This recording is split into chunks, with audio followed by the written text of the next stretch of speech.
I didn't start this way last night, but I was just remembering a couple months ago, one of my little nieces asked me, Uncle Stephen, what are we going to do today, Uncle Stephen? And my sister and I looked at each other with kind of a knowing grin, and I responded the only way a 90s kid could ever respond to that question. I said, the same thing we do every day, Maeve, try to take over the world. A reference was worth it for those who got it. And then I don't remember the plan. I remember we never got past step one because step one was to steal the elephants from the zoo.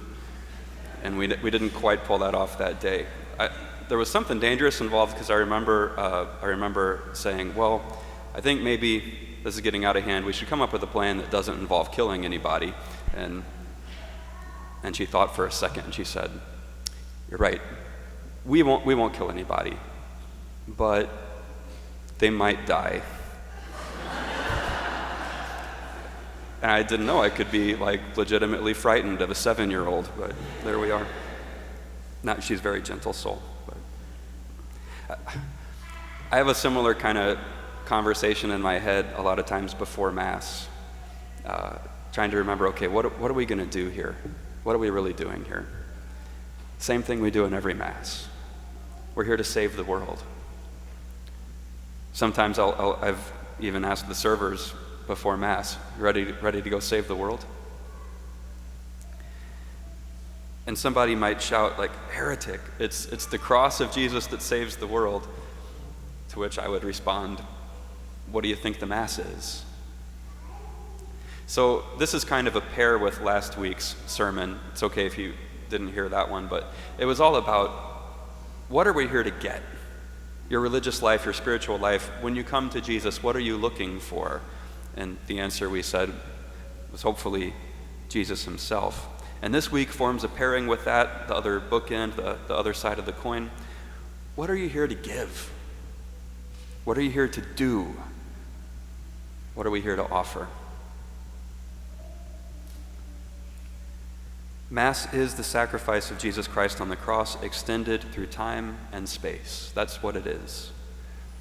You can think of Good Friday as a point on the timeline of history. Here's all of history, all that's come, all that will ever be on a timeline. Good Friday was one point on that timeline. And what Jesus did on that day offers salvation to every human being who ever lived before him, and every human being now, and all who will ever come after. It's like the cross comes down from heaven and plants itself right there in 33 AD outside of Jerusalem.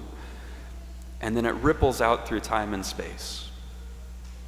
Those ripples are the Mass. Bishop Fulton Sheen had a great image for the Mass. He said, imagine we could reach back in through time and reach across the ocean and back through all those centuries. We could reach back and take hold of that saving cross and lift it up out of the ground and transport it to right here in Damiansville in 2021 and plant it. That's what the Mass does. Sheen was saying, it plants the cross of Christ in Damiansville and in Tokyo and Lima and Johannesburg and Anchorage and London in 1979 and 2021 and 1252 and until Jesus comes in glory.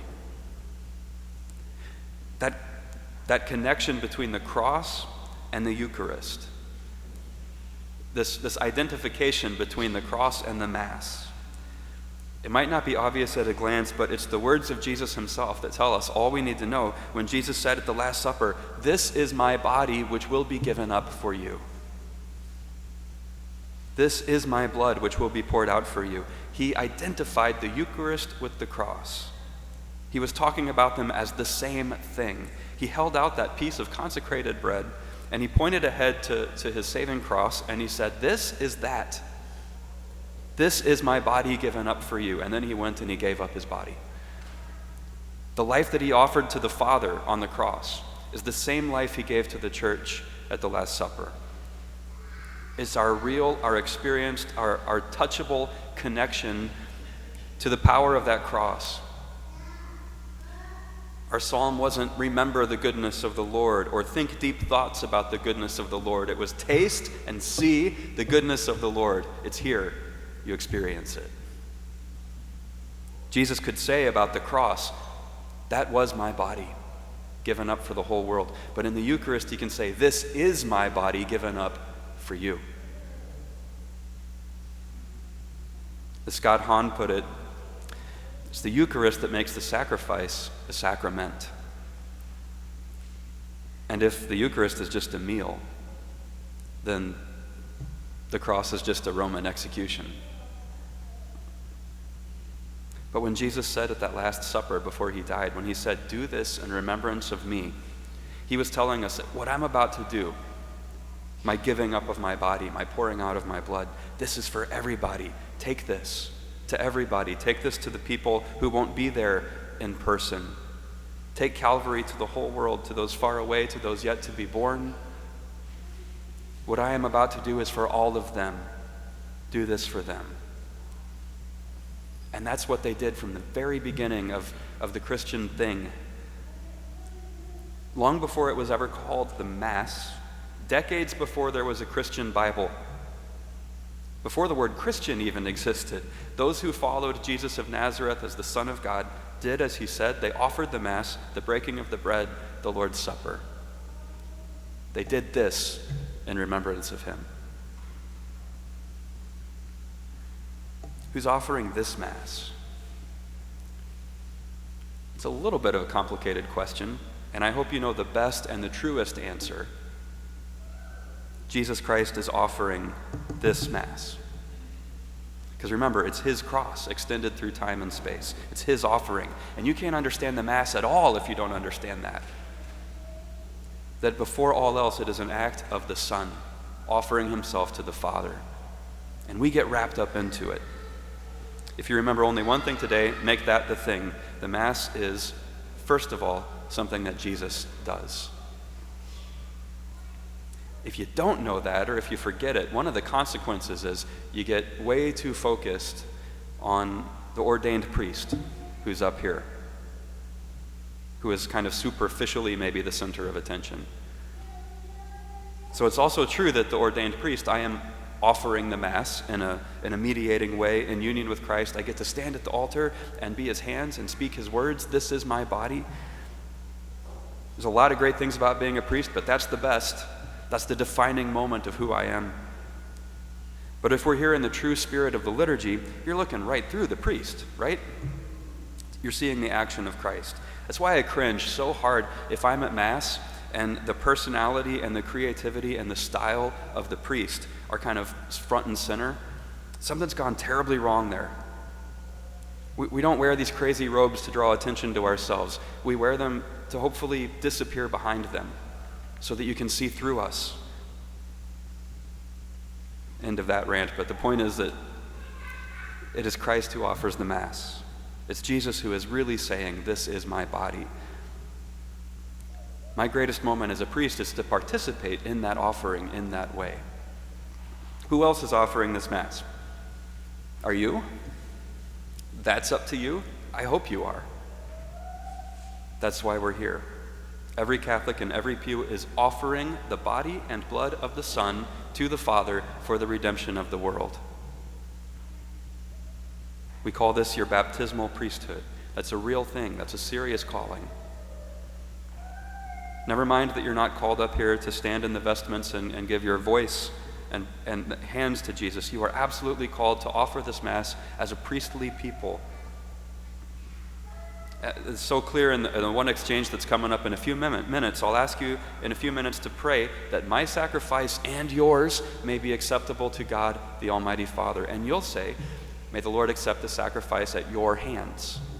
So there it is, right? It's our sacrifice at the priest's hands. To take an even better angle, to say the same thing in a different way. When we say that Jesus Christ offers the Mass, we're already saying that we are all offering the Mass because we are his body. We, the church, we are the body of Christ, and what Jesus does, his body, the church, does. So we offer him in the Mass because we are his body. Why are we his body? Because we receive him at the Mass. There's something circular about it, but it's not the circularity of bad logic. It's the circulation of a bloodstream. It's a life-giving flow. So if you want to get more out of Mass, one key is what we talked about last Sunday. Remember that you're here to receive Jesus. Lots of good reasons to be at Mass, but put that one at the top and remember it as the best reason. But here's a second key. To get more out of Mass, never forget that you are here to offer Jesus. This is a sacrifice, and we are all, by our baptism, priests. And if you remember that, you won't be a spectator at Mass, which is good, because Mass is pretty terrible for spectators. Like, anybody who says Mass is boring is probably experiencing it as a spectator, and as a spectator, I'd have to agree, they're right.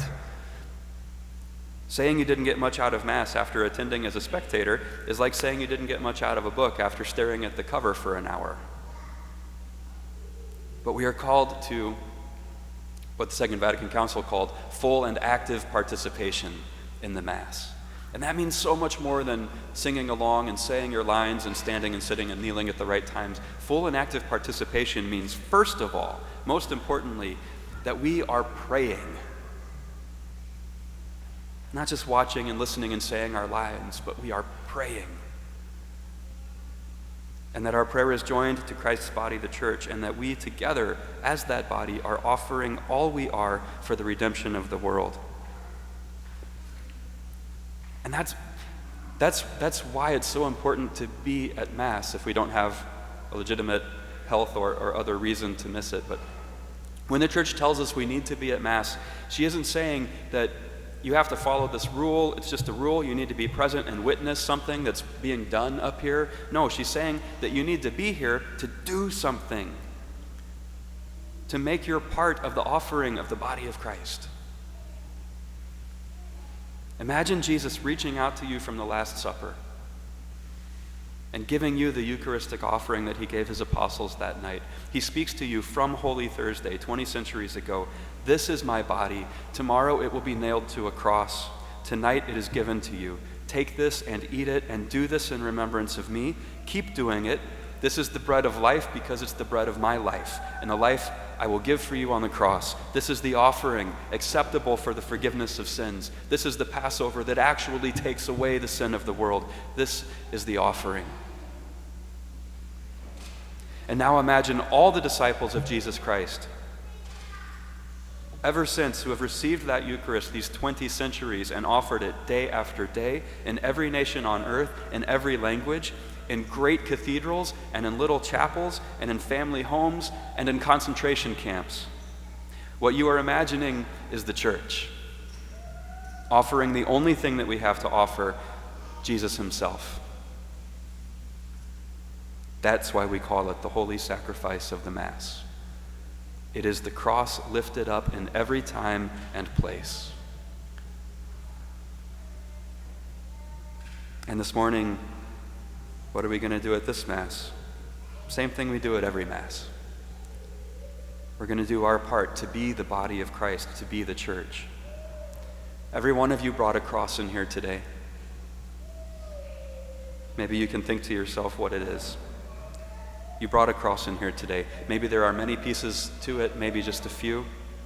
Maybe it feels pretty light today. Maybe it's crushing. But you brought a cross in here today, and Jesus knows it well. He is with you in every moment. And we are going to take all of our crosses, and we're going to lay them on this altar with all the love in our hearts, and Jesus is going to accept them, join them to his own cross that conquers death and takes sin away. And we're going to plant that cross right here, right now, and proclaim that this day belongs to Jesus, and these people are redeemed by him, and his victory over death is ours today.